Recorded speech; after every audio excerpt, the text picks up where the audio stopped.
Okay, so as we watch the Jolbun line train go by, today we have something pretty interesting, I think, or at least I hope. I'm in an area called Uchihara, or near Uchihara, and I've discovered three tombs, which, well, I haven't discovered them, other people have. First time I've been there, I've been here, and there's three tombs which are really close together, and each tomb is quite different. So I thought I'd make kind of one video showing the three of them, just for something a little bit different. So as we swing this around, number one tomb over here is called Yamaozuka Kofun. You can't really see it clearly because it's hidden by the trees there, but we'll get to it. This beauty here is called Ipponmatsu Kofun, and when we go to the tomb I'll tell you why it's called Ipponmatsu Kofun.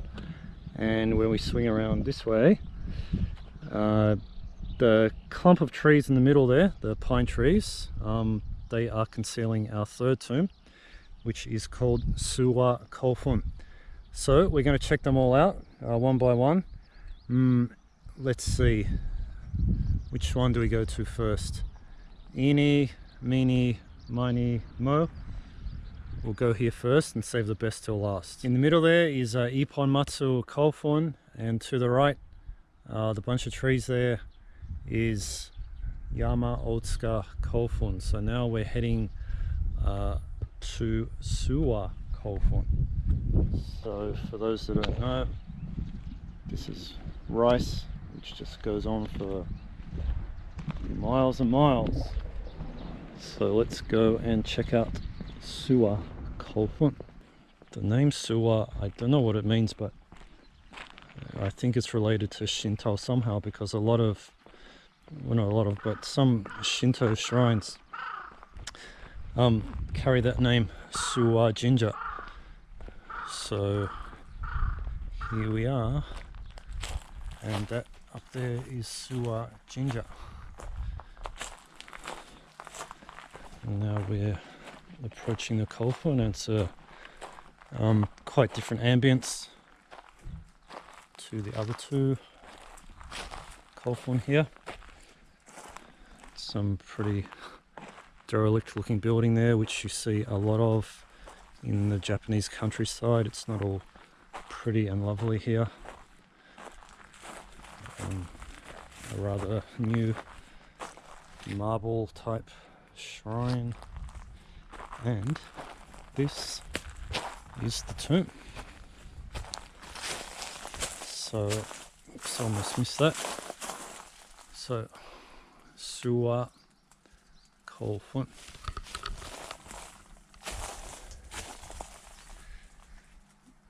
It's basically talking about the location,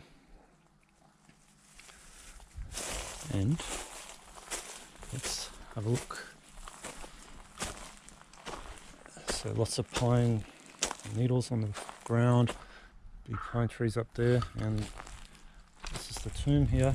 Now this is interesting in here, the shrine, I don't know what happened, but it's rather messed up. So this usually is hanging. There's some like honeybee core, I don't know what you call it, but it's quite broken up in there, so it's seen better days. Anyway, we're here for the tomb. So if you look this way, this is a keyhole shaped tomb. So we're on the bigger round section, and then going back that way it sort of narrows to the sort of longer end of the tomb. So we'll just have a look around here as well.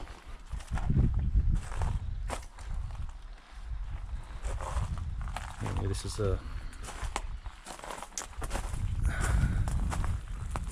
it's going around in a circular fashion.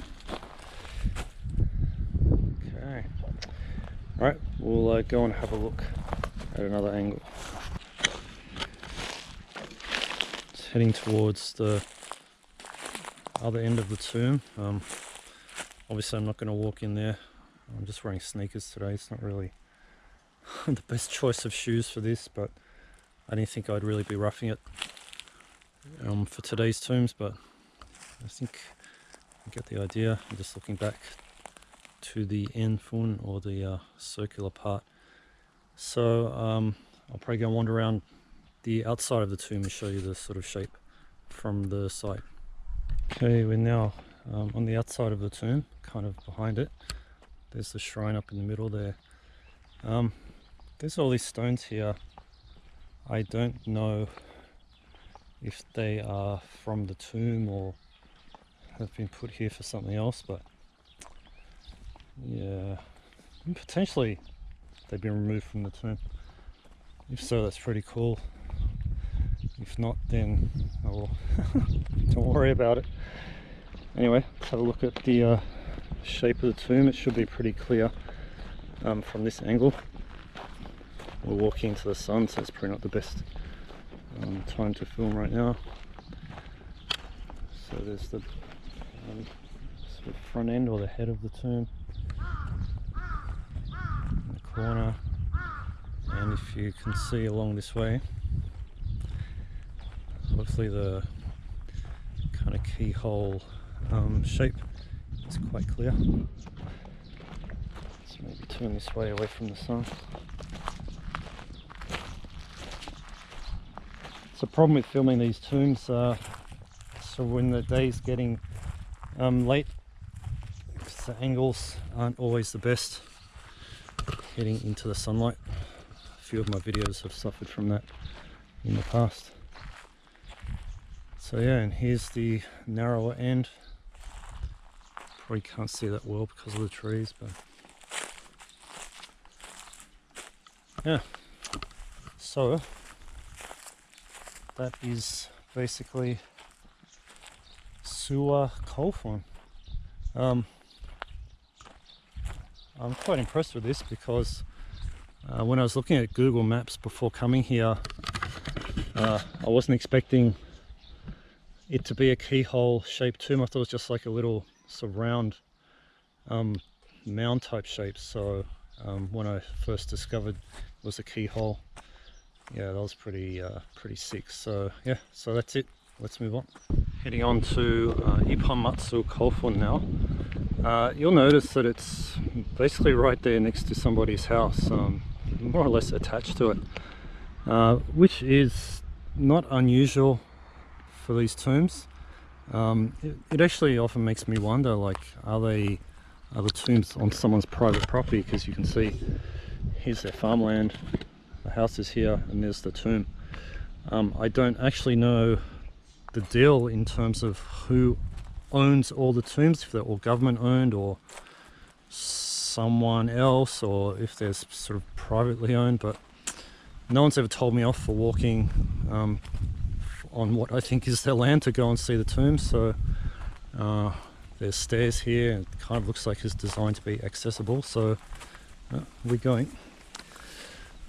So yeah, so this one's pretty overgrown, as you can see. I sort of wish I came here during winter, because during winter all the greenery is gone and the tombs are a lot more visible and just a lot more pleasant to visit. Almost falling over here.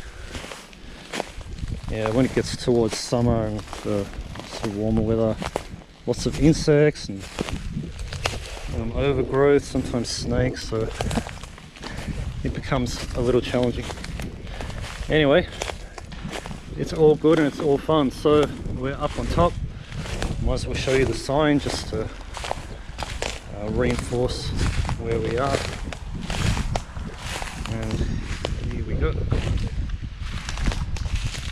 Ipponmatsu Kofun. Why Ipponmatsu Kofun? Ipponmatsu means one pine tree, and this is the one pine tree. So this tomb is basically named after the tree stuck in the middle of it. So that's kind of nice, actually. And it's surrounded by these other trees, which I don't know what they are. Somebody watching probably does. It's a bit of a struggle to walk around here, but let's have a look. So unfortunately, crap dump here. Basically bins full of bottles. So yeah, for everyone who thinks that Japan is this sort of utopia of cleanliness and good manners and no rubbish, it's not always the case. I mean, you see rubbish a bit in the cities, but definitely in the countryside there's like, you know, there's dumping grounds everywhere, so it's not always that pleasant. But yeah, I don't know, I'm not gonna make excuses for them, but that's how it is. So just have a look around the perimeter here. So yeah, it's basically a round tomb, N-fun, and a very kind of flattened off surface up the top here. So yeah, I think that's it. We might go and have a look sort of around the other side of the tomb from the outside and give you another perspective. Right, so here's Ipponmatsu Kofun from another angle. So it's looking like an island there in the middle of the field, and it's pretty damn impressive. This here would make a really nice photo actually, and I'm going to take that photo in a moment. So you can see how it's very nicely flattened off on the top, and pretty pristine oval type shape, circular shape around the edges. So yeah, that's pretty much it for this tomb. So we're going to move on to Yamaozuka Kofun, which I personally think is the best of our triple threat of tombs today. So let's go and check it out. Yamaozuka Kofun. What some people see as just a bunch of trees, I see as a historical treasure. So we're gonna see what's actually in there very shortly. And just for perspective, should reference back. So in the middle there is a Ipponmatsu Kofun. The sun's getting a bit low, and we're going in there. Okay, as we approach the tomb, a nice aspect here is we're right next to the train line, the Joban line coming from Tokyo. And as I speak, I don't even plan this, but a train's approaching, so we'll just let it go by.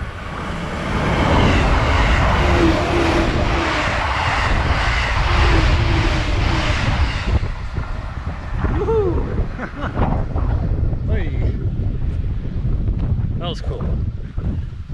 Anyway, as I was saying, here's the tomb. Huh. Bit lost for words after the train went by. So yeah, I can't think of one other tomb that I've seen which is actually so close to the train lines. It's in Kawagoe in Saitama. But yeah, it's not that often that you see trains and 1,500-year-old tombs together. So let's have a look. Yamaozuka Kofun. Using my pretty crappy Japanese, my translation of the name would be King of the Hill or King of the Mountain Kofun. So that's a kind of cool name.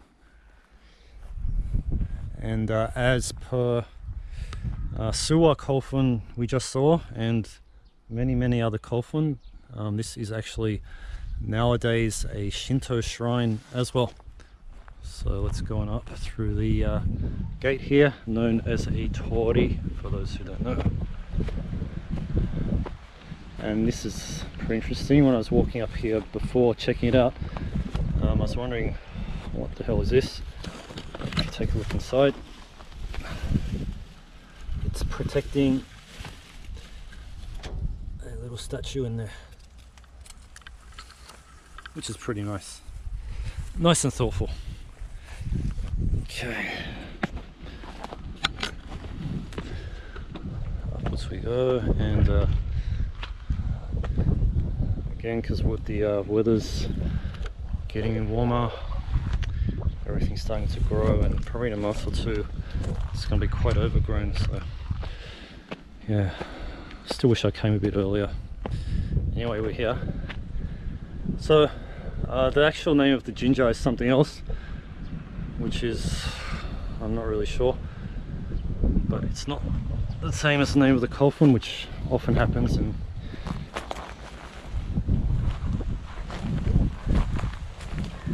now this here is actually a little sort of, you know, shrine of its own, sort of a power spot. So normally this represents kind of a, you know, spiritual place. So yes, feel the power inside. There's a couple stones. It could even be signifying the tree. I'm not actually sure. But more impressive than that is obviously the tomb itself. And I don't know if you can make it out, but it's kind of like a sort of two-layered tomb. So we're in the smaller upper round layer, and if you look around down there, the tomb goes quite wide out to the water down there. Actually, I didn't even realize it before, but it's surrounded mostly by water, which is probably how it would have been back when it was created. So that's actually really cool. I didn't even know that.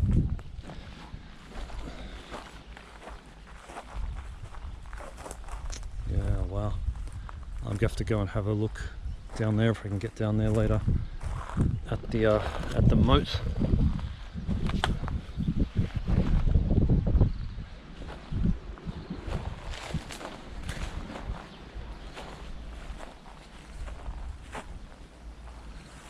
Alright, and yeah, another shrine building here, which has some freshly laid tributes.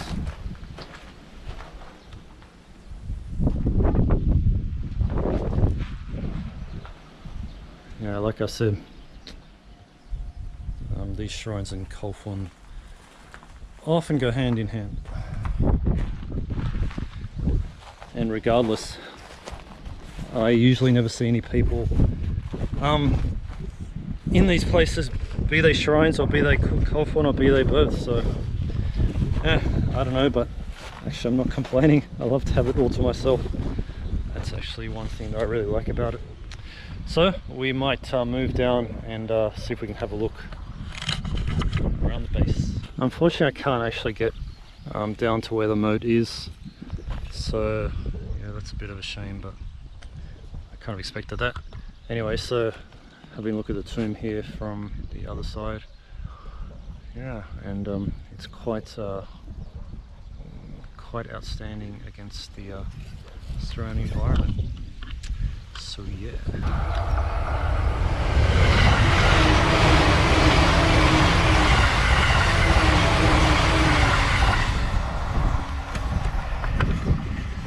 Now that was fast. Anyway, so we've finished our journey of the triple threat of tombs. It was pretty cool. Each tomb was really sort of different and unique.